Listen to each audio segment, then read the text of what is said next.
Star today episode மயிலுக்கு அவங்களுடைய அம்மா கால் பண்ணுறாங்க. கால் பண்ணி பேசுகிறாங்க. என்னடி மயில் ரொம்ப சந்தோஷமா இருக்கா? ஆமாம்மா, வீட்டில் ஒரு சந்தோஷமான விஷயம் நடந்துச்சு. நீ குழந்தை பெற்றுக்கிறதே சந்தோஷமான விஷயம் தானே, அதை விட ஒரு சந்தோஷமான விஷயமா? அப்படியாடி, அது என்ன விஷயம் அப்படின்றாங்க. அம்மா, இது மாதிரி செந்தில் தம்பிக்கு கவர்மெண்ட் வேலை கிடைச்சிருச்சு. ஏண்டி, அதுக்கு ஏதோ எக்ஸாம் எழுதணும் அது இதுன்னு எதோ சொன்னீங்க. அம்மா, அவங்க மாமனார் ஏதோ பணம் கட்டி அவர் மூலியமாக தான்மா வேலையும் கிடைச்சிருக்கு. அப்படி அப்படின்றாங்க. இங்கே பாரு, இனி அந்த மீனாவை கையிலே பிடிக்க முடியாது.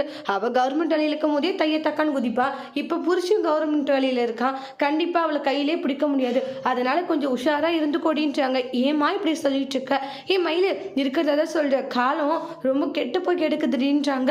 அப்படி இப்படின்னு பேசிட்டு இருப்பாங்க. புருஷனும் கைக்குள்ளே போட்டுக்கோ. அம்மா, அவரா மளிகை கடையில் தான் இனி வேலைக்கு போகிறதா சொல்கிறாங்க. இது ரொம்ப நல்ல விஷயமாச்சு.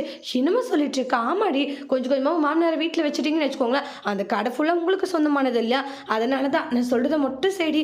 கண்டிப்பாக நம்ம நினச்சது நடந்துடும். நடக்குமாம்மா? கண்டிப்பாக நடக்கும். நடக்குமான்ற ஒரு சந்தேகமே உனக்கு வேண்டாம்.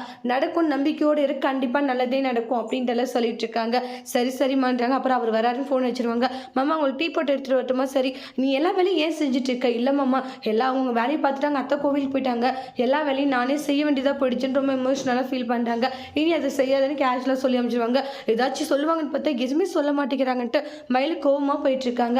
அதுக்கப்புறம் பாண்டி வேலைக்கு போகலான்னு போகும்போது அப்போ ரவி வராங்க, மீனாவுடைய அப்பா. மீனா உன் அப்பா வராங்க, போய் கூட்டிகிட்டு வாஞ்சாங்க. அப்புறம் அவங்க வந்து பேசிட்டு இருக்காங்க. நீங்கள் மட்டும் பணம் ரெடி பண்ணி கொடுக்கலன்னா கண்டிப்பாக இது நல்லபடியாக முடிஞ்சிருக்காது. நீங்கள் பணம் சீக்கிரமாக ரெடி பண்ணி கொடுத்ததுனால தான் மாப்பிள்ளைக்கு வேலை கிடைச்சிருச்சு. சரி, நான் வரேன் அப்படின்னு சொல்லிட்டு போகிறாங்க.